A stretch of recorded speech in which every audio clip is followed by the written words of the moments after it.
Welcome to the Thinklings podcast, a conversation where good thoughts help renew the mind with the Word of God. I'm Charlie Carter, and I'm here with Tim Little and Andy Stearns. Let's jump into the conversation.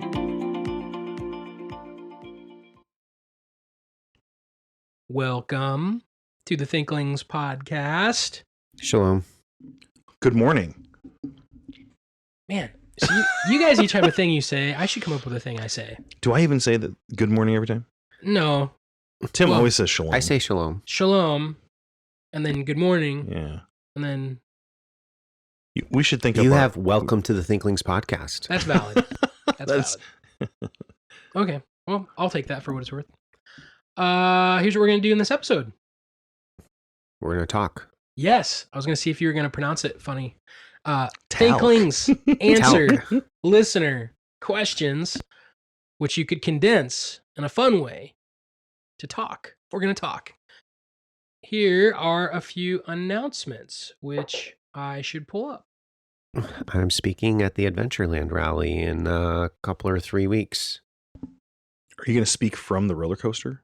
I'm not. I'm going to be speaking at Altoona before the conference. I've been told this is a tough crowd because all the kids are like super anxious to go jump on into the park, but May 18th. So you start at the church. Yes. And then go Yes. over to the park. Yeah. Yep. So I got like 20 to 30 minutes. I think I'm going to do Ecclesiastes 11 and 12.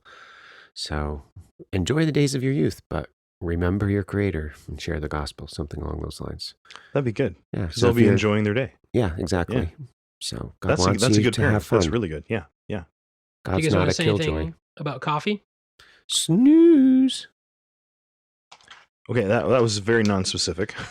So we got the snooze blend here, the day starters. We had this one a couple weeks ago, I think, but from Nikki Carr in Romania. So we are enjoying it this morning. We did mention that too. Yeah. And our normal sponsors, Brickhouse Coffee Co., Porch Light, and Blue Cow. Sure. As usual, the norm.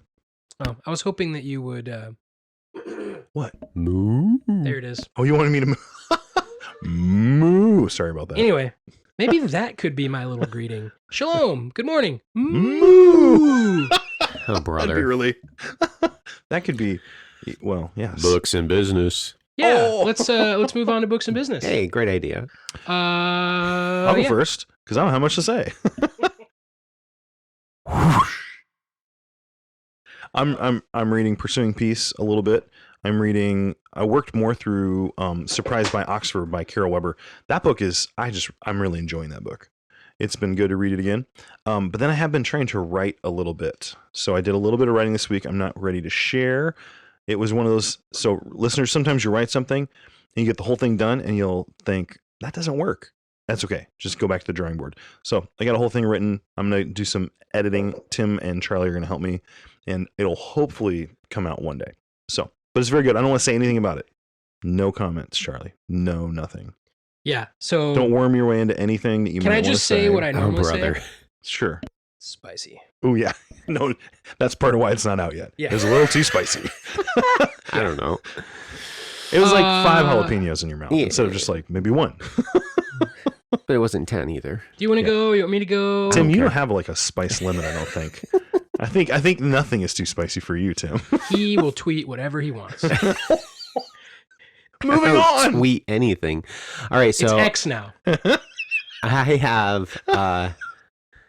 So some student was asking me about Phylicia Masonheimer. She's written a few books. One I like and have recommended, The Flirtation Experiment. So I think I've reviewed that one previously. I can't remember. I haven't even read much of the book. I kind of skimmed through it, but overall, it looked like a pretty good book. So I went back and picked up her first book because she has even a new book that's coming out, and I'm not sure where she's going. But this one is Stop Calling Me Beautiful, Finding Soul Deep Strength in a Skin Deep World. So basically her point is she's sick of these women speakers saying, hey, you know what? You're a beautiful woman that's made in the image of God. And basically it's this shallow Christianity, and she's just fed up with it. It's a good thing. I'm glad she's sick of it. And she's trying to move things in the right direction. And so I'll give her a thumbs up for that and keep pursuing it. Unfortunately, she's not super exegetical and her Bible study skills aren't that great. She doesn't really understand legalism. She has a whole chapter, skirt length, and Bible translations overcoming legalism. I may use it as an illustration and talk about legalism again sometime. That's the worst. She confuses the issue. That's the problem. And it's just not clear. So her attitude, she does say it, but it's like a little footnote in that your heart motivation is the issue. So it's just not well done. Her exegesis is just really bad. She talks about the Samaritan woman, John 4, big difference. Woo. And so there's a lot of sanctified imagination going on in that story. And when you're working through a narratival text, you have to realize that the narrator gave you the details that they gave you for a reason. And so if you're reading a lot of sanctified imagination into the story, well, the narrator didn't give you those details for a reason. So you should be careful with that. It's the same thing with Dinah in Genesis 34. Exegesis problems there. So anyway, I would just probably give this maybe a 3 on the Thinklings goodness scale, but Stop Calling Me Beautiful by Phylicia Masonheimer. She has a new book, and I'll be picking that one up and reviewing it soon.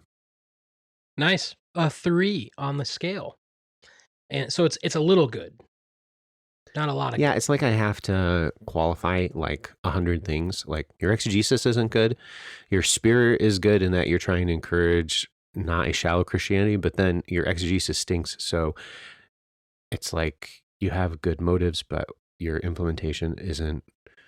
It seems like it's less than a 3. Yeah, I I struggled with it. We could maybe put it in a 1, sure. Her new book is Every Woman a Theologian, Know What You Believe, Live It Confidently, Communicate It Graciously. And so I'm really interested where she's going.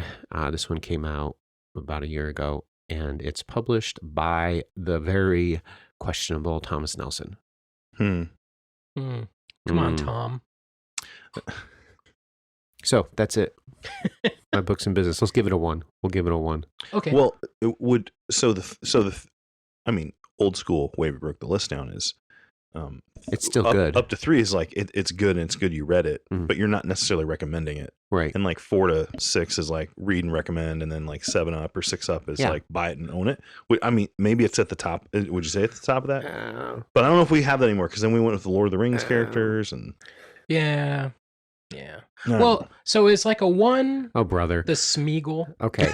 Where like without him, one redeeming element to the guy. Yeah. He bites your finger off at the end and saves the world. See, that's you're horrendous. I'm giving it a 1. Part, it's a 1. It's your turn. Books. Well, and business. what if we split the difference and do a 2? No, it's a 1. No, it's a 1. Okay. Hey, he's the author. I want to move on. He's a reviewer. His author intent counts. So I finished Surprised by Oxford just in time for us to talk to Carolyn Weber. Yeah, we're going to talk in this episode too. And I really, really like the book. Really I'm going to reserve my rating for, here's what I'll do is we'll pause the recording here and I'll tell you what my rating is. No. And then nobody else gets to hear it for a while. And so what I really like about this book. Dude, really? I can't believe you did that. I know. You're horrendous. Crazy rating. That's crazy. You're gonna want to hear this, listener. You're gonna want to pay attention. That's the most clickbaity we've ever been. Stop. These are horrendous. Okay. So what I'm gonna tell her my summary of the book is it's a story about friends and poets and a lot about Jesus. That's a wonderful summary. And I just like the blending of all of those things. She's a freshman in college. She's got a lot of friends. Her mind is being challenged to accept and believe in God. And she just weaves all of these parts of her family and her friends and the literature she's studying all together. And it's a fun read. And it is, it gives you a beautiful picture of someone intellectually struggling with the thought of God. And so it's a good read. I feel like that book, you could hand it to a non-Christian. Yeah. And they could read it. And I think that's part of the strength of it is is that a non-Christian could understand what's going on, and it would present the thoughts to them in ways that might be helpful. So Yeah. And so really excited to talk with her. And then a side comment, ooh, since she has all this poetry going on, and, you know, Dr. Boyd and I have been kind of thinking about poetry, I have started trying to write poetry. you go, man. Attempting it. That's the word. It's not good. But, you know, realizing that what a poet does is he points to meaning, capital M, through the meaning, lowercase m, of words. And good poetry is going to play with those words in a very contemplative, stimulating way. And I think that would be the difference between good poetry, average or bad poetry, is how the poet utilizes his words. And realize that there are some words that are just better than others. Like doesn't have a lot of poetic value to it. No. But if there was a way you could find a word similar to like, and then you could make its syllables and its, you know, all of that fit in your, and I've been writing it like the sonnet that Dr. Boyd walked us through. So I'm trying to do all the syllables correctly, open and closed, you know, the right numbers, the right lines. You have to learn the diction of poetry. Yeah. So here's a word that has fascinated me recently that is in Carter's sonnet number 2. Yes. And so when you Do tell. bake, and I learned this from, shout out to Seth and Hannah Thompson, when you bake a pie and you see moisture collect on the top of the pie, it is called? Condensation. No. I don't know. Sweat. Pie sweat. That's gross. Warmer. Well, They if it's say- warm, you're gonna sweat. If you put me in an oven, wait, I'd wait, sweat wait. too. I'm seriously. It's pie sweat. No, you're warmer. You're not there Pie yet. excretion. Yeah. Okay, we're getting grosser. So Can you just tell us? I'm going to. Yes. Pie perspiration. Pie-spiration. You're on the wrong track. Oh man, that was a good one. It though. is a word that denotes moisture coming out of something. I gotta stop. It's called weeping. Oh, okay. And so is the pie crying or is it just moisture coming out? And so if you look back in the etymology of the word weep, originally it doesn't really have anything. There is a meaning where it doesn't have anything to do with like, I'm in pain, I'm crying. It's just moisture collecting or coming out. And you could see how then that gets applied to moisture coming out of my eyes. So there is a word, weep, that means multiple things. And then I started thinking, well, then how did we get a weeping willow? And so there's like tons of meanings with that word, and you track back. So I think a good poem would help you remember a meaning of the word weep that you don't normally use. So to say that something is weeping, but it's not weeping in the way I think of weeping. So something is crying, but it's not crying. And so anyway, it's something I've been thinking about. So That's fun. That's Anyway. really fun. Words are fun. it's making it into some poems. That's the thing you say. Words are fun. Oh, you say Words- words are hard. Words are hard. Words are hard. Yeah, but they are But fun. now they're fun. Words are fun too. They might make you weep. Anyway, What? so let's talk about some things. So, if you guys remember the color code, does anybody remember who is green? Yes, I'm green. Okay, so question number 1. Our son is 12. Okay, I can read. Our son is 12 and studying Greek. Words and- are hard. Words are hard. and is especially the state of being verb is. All right, anyway, 2 letters, you know. And is interested in getting an interlinear Bible. Which one would you recommend? He's wanting something that has Greek and English and has the Strong's reference numbers with it as well. So it came from the Hake family. I think that was the mom. And so great question. Interlinears are kind of going bye-bye. We get used ones every once in a while in the bookstore, so you can pick one up there used. But Blue Letter Bible, blueletterbible.com, it basically is an interlinear for you. So it just depends though, because some parents, you don't want your kids having access to the internet, and it can be helpful for them to struggle with an actual book. So getting one of those interlinear books can still be beneficial. But essentially, this is probably going to be a short-term thing for your child because eventually they're going to just move to Blue Letter Bible and use the digital resources just because it's so much faster. So blueletterbible.com would be a great source for you on that one. Yeah. The other thing I would say is with an interlinear, if you're using it and you don't know much about the language, I think it gives you enough that you could not be dangerous. I think if I say that, you're going to think you're going to make errors automatically using it. But the way it presents it, without any training and without any understanding, you could misunderstand more than you understand. Do you want to dive in? Oh no, I had one other. Just the one that I've stocked most recently and that is still in print is the Interlinear Bible by J. Green. So it's like $70. It's one volume and it's microscopic font, and but it is one that is still available. If you wanted to just learn Greek, we use Bill Mounce's Greek, the Basics of Greek Grammar here at the college, and that's a good textbook.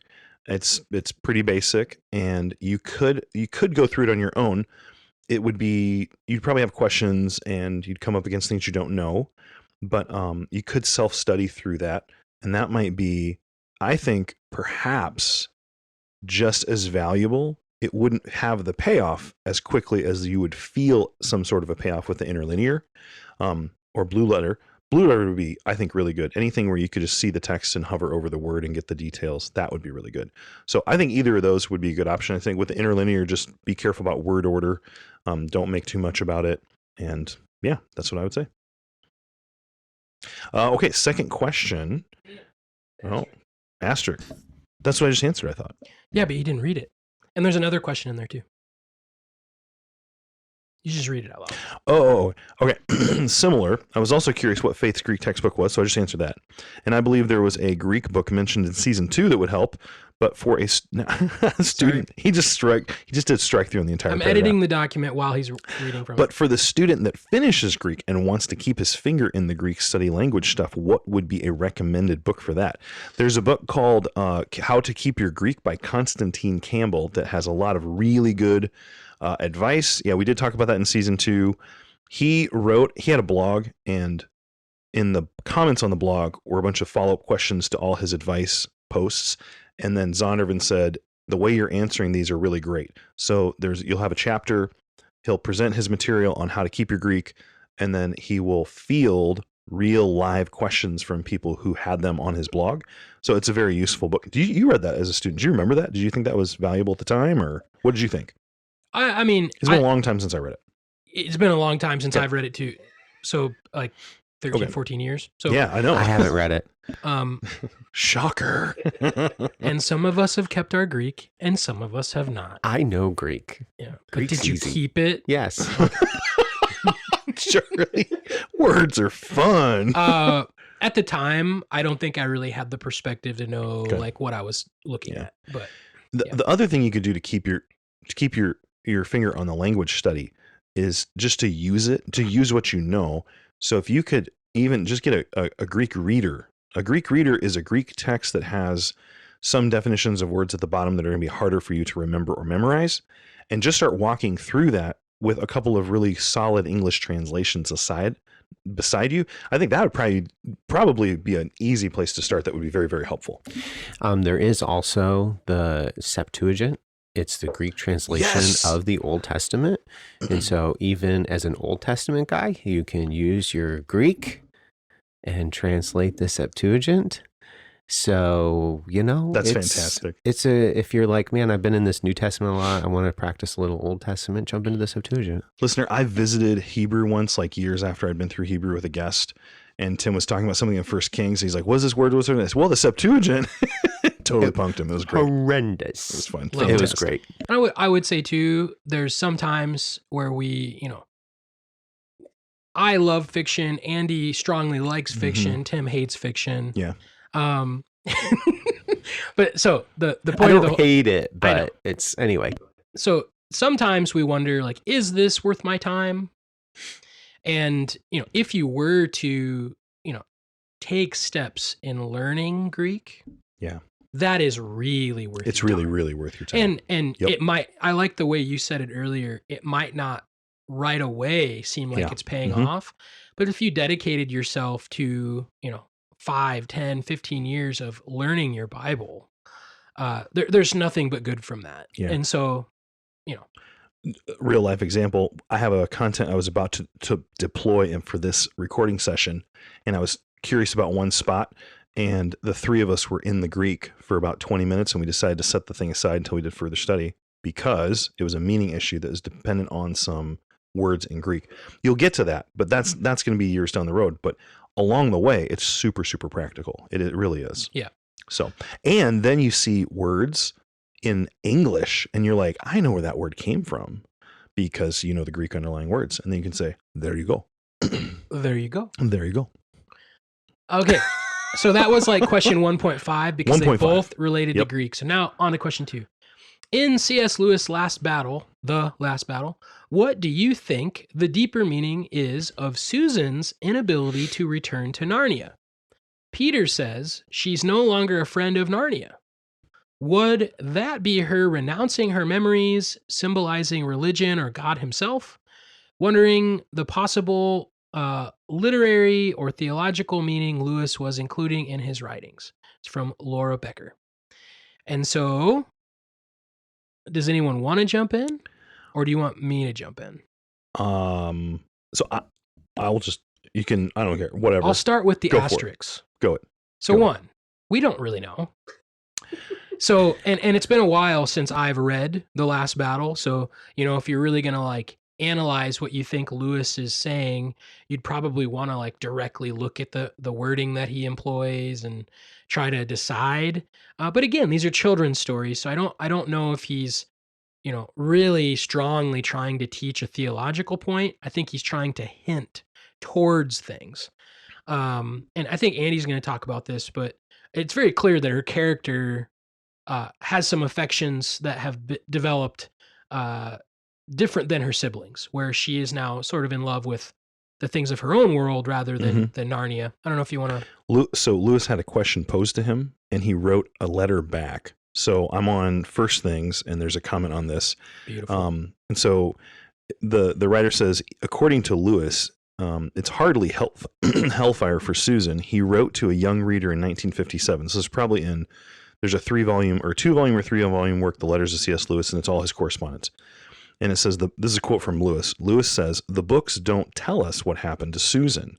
She's left alive in the world at the end, having by then turned into a rather silly, conceited young woman. But there's plenty of time for her to mend, and perhaps she will get to Aslan's country in the end, in her own way. So do you think, remember how he's often said, you're not old enough to listen to, you're not old enough to love fairy stories again and all that. It almost sounds like, I wonder if he kind of sees himself in her, like he kind of grew up and like strays from the church or whatever. Maybe that's all she's doing. But it does sound like she's a little bit worldly, like she likes the world. Because I couldn't find the quote. I thought it talked about her nails and she likes nail polish and hair and all that and stuff. So that's where I would go with it. I don't think we know. Think about a warning to a child. Like he's not writing a treatise on the loss or gaining of salvation, even though the end of The Last Battle has a lot of weird things about that. Yeah. But as a child, a young girl reads about Susan, how would you be directed? Like you don't want to live a worldly life. You want to stay. Be silly. Don't be conceited. Want to go to Aslan's country. Yep. So anyway. And you said that, like you said something. Once a true king or queen of Narnia. You'd pointed that out earlier. I thought, I kind of wonder if. I don't know. I wonder if the category would just be so foreign to Lewis. Like we're discussing whether she loses her salvation, and he's like, "What are you talking about?" Yeah. Like I don't know if that's even in his mind at all. So again, we don't know. Tim, any thoughts or? No, I mean, I think he summarized it nicely. She's gone away from the fairy tale world. So the realm of imagination and faith. So it's a step back away from the way a Christian should live. And that's probably about as much as you could say. It reminds me of so it's been a long time since I read Last Battle. Is it the dwarves who like don't make it in because they're like so consumed with the world they're in? And they're in that like shadowy moment right before. I probably will need to go back and reread this and answer this again in the future. Next this time is I read it, piquing I'll my probably think about it. curiosity too much. I don't know when I'll read The Last Battle again, but anyway. That's okay. Shall I move on to number 3? Yeah. What would be some recommended premarital books that either you guys have done or that the school or known pastors would go through before marriage and preparation for marriage? Isn't one of us going through premarital counseling right now? Maybe that person should start this. Isn't, in some sense, every book you read before you get married a premarital book? Okay, that's not helpful for That was a good comment, Charlie. That was really good. I have a lot of premarital books I would recommend. So I will recommend Pursuing Peace by Robert Jones. It is very, very good. I think that would be great for you. There's another one that Dr. Newman's having us read. It's called Preparing for Marriage. It's a daily devotional. It is not, it's just because it brings up lots of issues and gives you something to talk about, but it's covenant theology and like it's straight up covenant. So I don't think I'd recommend Wayne that Max, Preparing for Marriage God's Way, a step-by-step Nope. guide. This one is, hold on. Dennis Rainey's. No. Mike McKinley. Okay. Mike McKinley, not Dennis Rainey. Well, he has a book, Preparing for Marriage. Yeah, and but it's annoying he's- because one of the books that's used As integration. And Yeah, stuff. he is. Yeah, that's no. But Wayne Mack's book is used by a lot of pastors in our fellowship. So that's one of the questions that she asks. Yeah, So that is one. that'd be a book good one. That is, I haven't done anything with it, but I know I've sold a lot of them. This Momentary Marriage, I would recommend that. Small, accessible. You could go through that with your pastor or whoever's walking you through premarital counseling. That would be good. You wouldn't have to though. You could, like I read that and it was very valuable. So I think that's good. But I think there's one book, Charlie, you were going to mention that we're missing. Or maybe Song of Songs for Singles. There. Ah. Charlie, that was your cue. So I completely forgot about that. Oh, did you? I was going to say the Bible. Oh, that No. will. Oh, Song ooh. of Songs for Singles. Oh man, that's a Bible burn from Charlie. Would that be a pre-marriage counseling book that you would recommend? Yeah, even for high schoolers.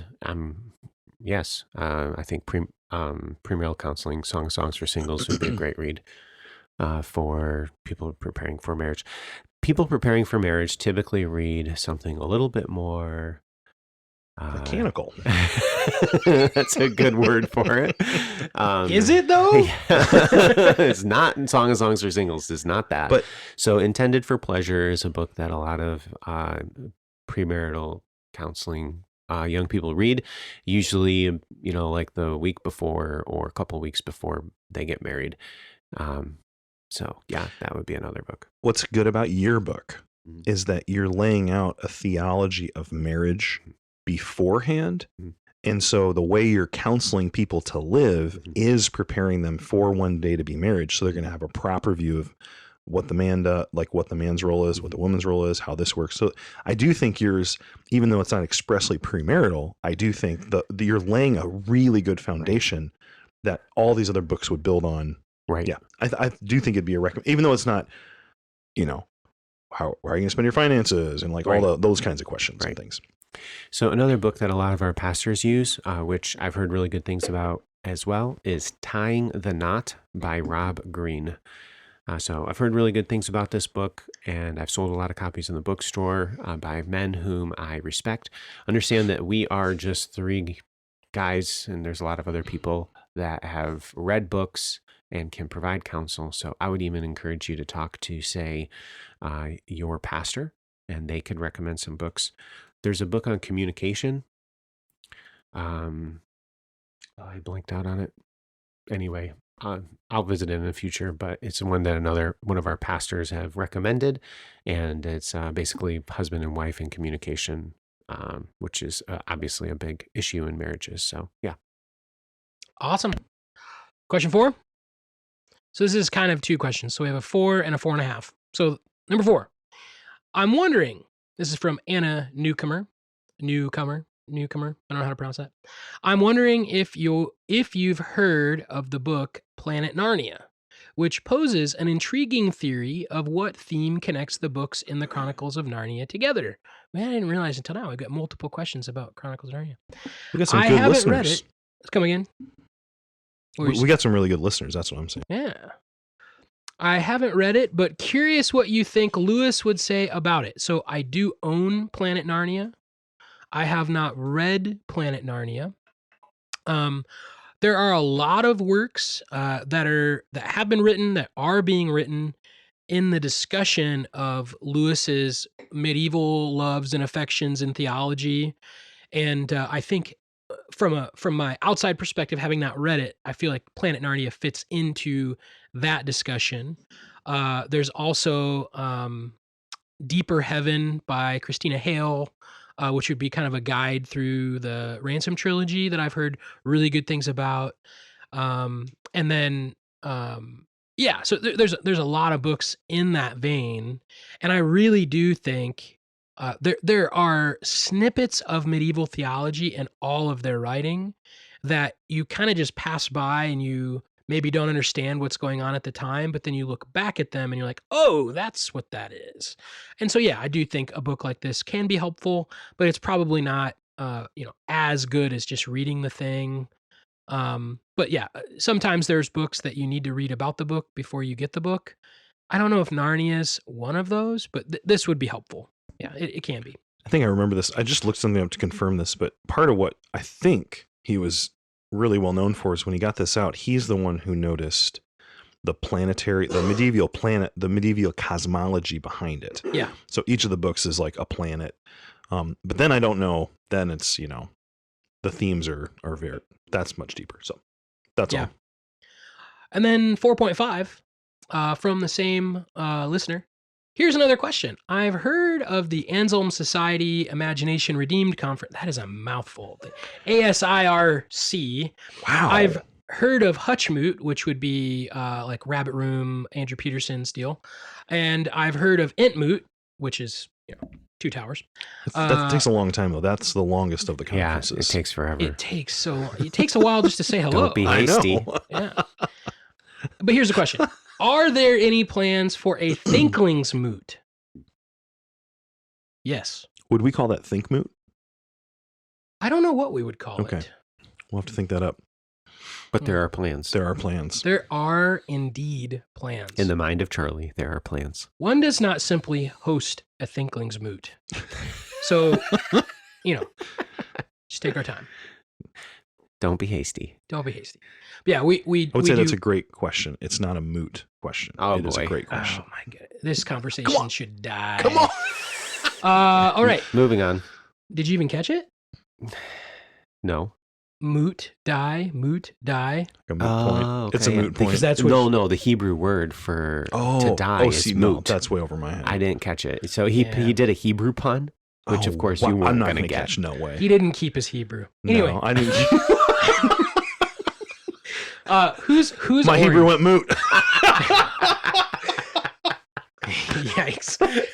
So we've got one question That left. double entendre, that like works That on was- both counts, English and Hebrew. It went moot.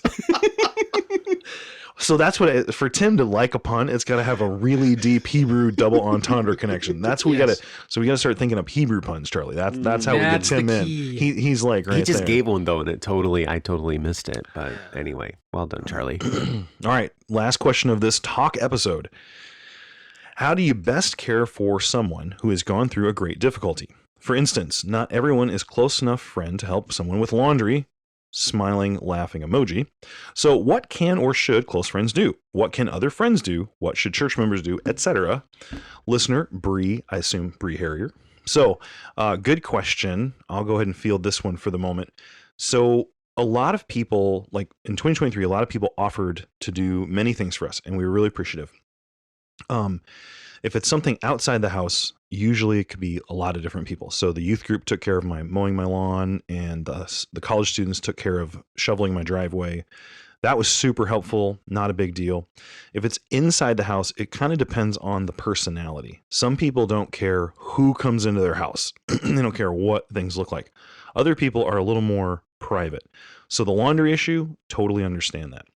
So for me, the only person who's really come in and cleaned the house for us and done laundry and things like that is my mom. My mom. And I will say that right now, I'm only surviving because of my mom's ability to clean and do laundry. So I think, how do you care for someone? I know that we've been told don't ask them what you can do for them, but offer those kinds of things, but then maybe be careful not to press too far in. I do think that probably the best things for us were things that you can drop off and just leave. Those things are very nice. Pray for people is very nice, but I'll have to give this some more thought to get more specifics on you on that one. I think the problem with this question, not the problem, the difficulty in answering this question is that it's dependent on the person going through the suffering. And so sometimes everybody wants to do stuff and you just can't. Like, we had so many people wanting to help us last year. It was wonderful, but we just can't make space for everyone to help. The cool thing is we've had a couple of people after Robin died who have been continuing to be able to help in some significant ways, and they've seen it as that. I don't think I can say this on air, but like, your wife really wanted to do things, and it was hard for us to let everyone do things, but she's been able to help homeschool my kids twice a week, and that was like, it's like her way of doing something, and that's been super helpful. But that I'm not, I can't say like, oh, go find out if they're homeschooling and do that. That was very person specific to our situation. Right. And you guys suggested it one our day. Our kids are close friends. Yeah. And so same church. It works really, really well. And it's not a huge burden on my wife because they do some school and my wife does work with them. But then what do? Yeah. They play. And boy, they play. They play. So many Legos. So I would just say that I think that one's a hard one to answer in the abstract. It requires context-specific details of the person, the personality, the home life, that kind of thing. Having that willing heart. Yep. And then evaluating the situation and then employing wisdom is really like it's a wisdom issue. Yeah. And also, I would say don't undervalue patiently waiting before the Lord and praying. So I think a lot of people want to help and there's nothing to do. So they're praying and they're waiting and they're praying and they're waiting, but keep praying for ways to do it. Keep praying for things, for opportunities to serve. And then God, when he brings it out for you, you'd have one. And so I think that worked well. And so that's the best I can give you off the cuff today. Yeah. Different people get stressed in different ways. Mm-hmm. And so for some people, being around a crowd is not helpful. Yeah. Sometimes it is helpful. Some people, want to, have tons of involvement. Some people want like zero connection. And so everyone's different. Mm-hmm. I would say, not to cut you off, but giving space for that difference is super helpful. So I'll just talk.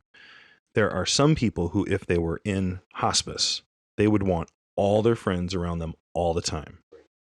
For Robin, she wanted like me and the kids around and her sister, but then beyond that there's a limited amount of energy she had for those kinds of interactions. So I agree with you. I think the person and the situation is important. So yeah. And just be open. Don't be offended. Like, hey, if that's how it is, it's not a personal thing. It's just, that's their personality and that's the best way you can serve them. And I think wisdom in situations like that invites itself, but doesn't demand itself. And so that's a really good way to put it. Yeah, that's a really good. Invites itself, but does not demand itself. So Jesus, you're not forcing your way in. What's better, to be invited to the front table or to be told to leave the front table? Mm-hmm.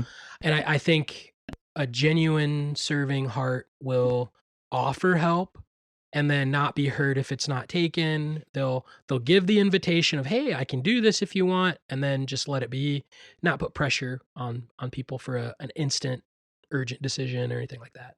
I had a friend a while back who had a really crazy health problem happen last minute, and they were kind of stuck at their house and found out about it, texted them, said, hey, if there's anything I can do, and they're like, hey, if you could bring such and such over and just hang out for a while, that'd be hugely helpful. Okay, then you do that.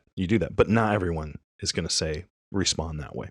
So some people are like, man, just pray for me, I need some space. And so we need to have something at the end. I do have something at the end. I'll have a quick final meditation in God's word. And Psalm 66.